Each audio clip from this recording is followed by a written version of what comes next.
What's up, crew? I'm Alan, and while I don't want to start any kind of controversy or throw my fellow mountain bike YouTubers under the bus, I gotta call some of you out for talking about the DJI Osmo Action 3 as if it were some kind of GoPro killer.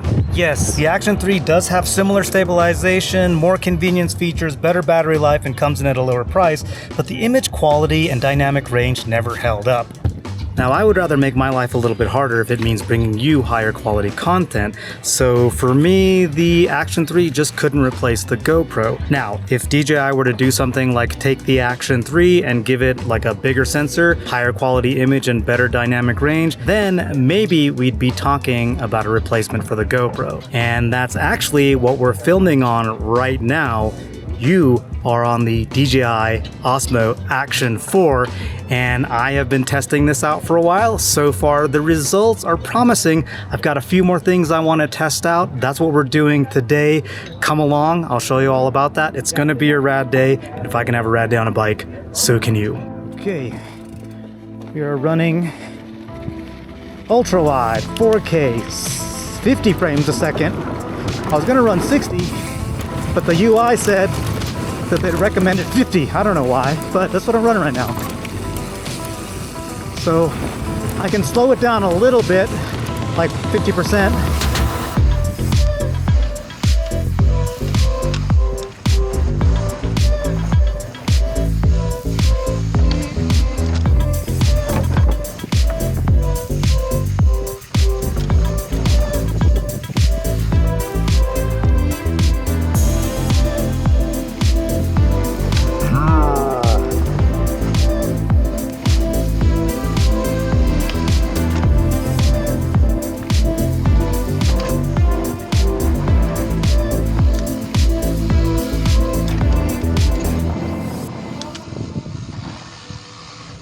This is a setting that's nice for follow cam.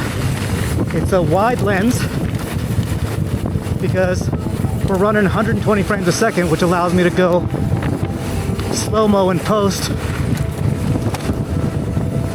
It's not as good for just straight POV because you won't be able to see my handlebars as well, but Jake here in front of me will show up real nice.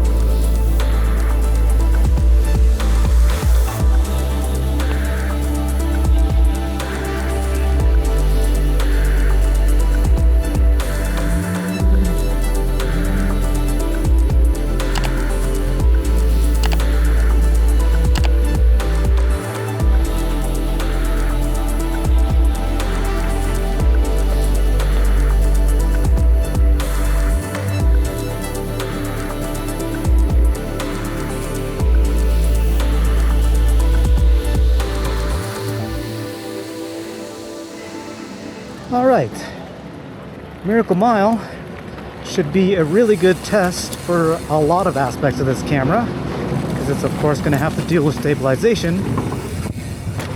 I've got the wind reduction turned off, so right now we're getting hit with a bunch of wind.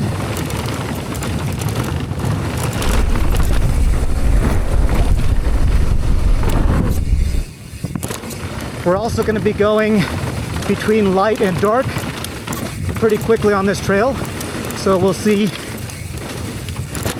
how the ISO management deals with that. If it's getting blown out when we go from dark to light. This is the standard setting that I'd be using, and also because it's more of a chunky trail, we'll get to hear a lot more going on the trail. And we'll see how the mics pick that up. So let's just settle in and see how the Osmo Action 4 handles Miracle Mile. You might notice from time to time that the image gets a little blurry. This is because of the ND filter that I have fitted to the lens. Put simply, an ND filter reduces the amount of light that enters the camera. I have it on there to avoid the blowouts that happen when you go from a dark patch of trail to a light patch of trail. Okay, so this is Lower Miracle. And it goes into a lot of dark and light patches of trails, so it'll really test the ability for the camera to keep up and not blow out like right here. We'll see. As a note, I have the 32 ND filter on here. This turn is so mental. Hold momentum through here so you don't have to pedal or anything.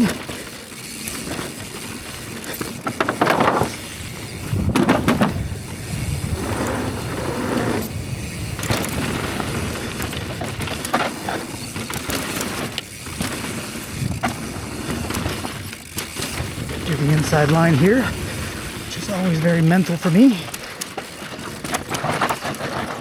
Oh yeah.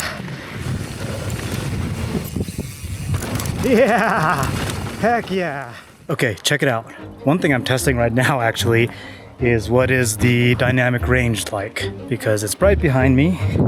My dark face sometimes doesn't show up, so where's the sun? How's that dynamic range? So what are we doing right now? We're gonna do something that I haven't really seen anybody else do. We're gonna check to see how well the app works at a distance. So I'm gonna use this string, tie the camera to one of these trees, and I'm gonna go all the way up there and see if I can still control this camera from up there. You're attached to the tree right now. That's the jump we're gonna hit. You know, that's, I don't know if you can see that. We're gonna walk up and see if this holds connection the whole time, and hopefully I'll be able to start recording from up there.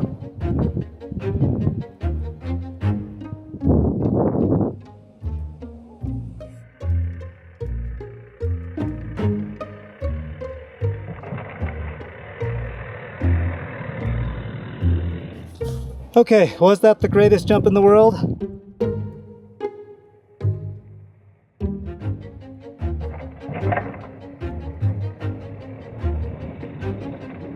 Not really. I was able to get part of the way up, so I saved a little bit of time, but I don't know if it's really worth it. It's a lot to ask, though, for a Wi-Fi connection to work all the way up there. But what's nice about the DJI is it's like really easy to like take off of your mount and put on somewhere else and tie it to a tree, I guess. The next thing I wanted to test was how well the Osmo Action 4 performs in low light situations. I don't mountain bike in the evenings, but fortunately I sometimes skate in the evenings. I really wanted to push the camera, so I set the camera to film at 120 frames a second, found a nice spot and waited till the sun was starting to go down and did some filming.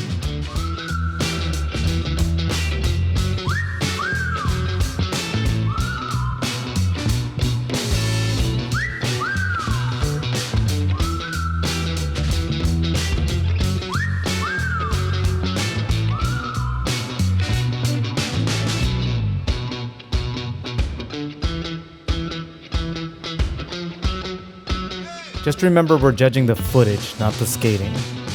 Now, before we get into my thoughts, I only have a little bit of footage where I didn't use an ND filter, and the problem with that footage is I accidentally had it in the standard lens the whole time.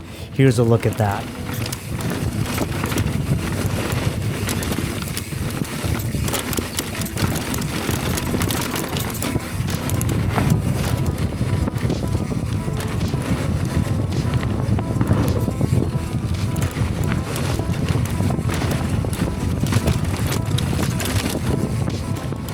So with that out of the way, it's obvious to me that compared to the Action 3, the Action 4's image quality is way better. Compared to the GoPro, I think we're pretty much there. I still prefer the audio that comes out of a GoPro, but when I take into account things like DJI's convenience factors, like the mag clip that makes it really easy to take the camera on and off, especially when it's mounted to something like your chin bar of your helmet, this little case, which you don't have to use because you can just mount it directly to the bottom, but the case makes it easy to mount this vertically. That's pretty dang nice. And if you get the adventure combo, you get things like this battery case, which has the batteries in it and charges it and makes it easy to carry them around. And speaking of the batteries, the battery life is pretty dang good. I didn't do any extensive testing, but here's what I can tell you. With one battery, I was able to record 56 minutes and 27 seconds. Of that total time, 30% was recorded at 24 frames a second, 15% was at 50 frames a second, and 55%, or a little more than 31 minutes, was recorded at 120 frames per second. And I'm pretty sure that recording at 120 frames per second eats up battery a lot more quickly. So it's likely that if I had been recording at my normal 24 frames a second, I would have gotten a lot more out of one battery. DJI also makes the ND filters in-house, so you can get them straight from them, and they just fit right on, right over the lens like that. I didn't have any problems with these coming off or anything. I was just able to take it off, put it on. I was even able to do it when it was like connected to my helmet, so that was pretty nice. So taking all that into account, I think it's obvious that the Action 4 could easily replace the GoPro as your go-to action camera. If you're interested in the Action 4, check out the link in the description. I hope this has helped you out. Hope you've had fun watching this, and until next episode, go have a rad day. Unless you got other plans.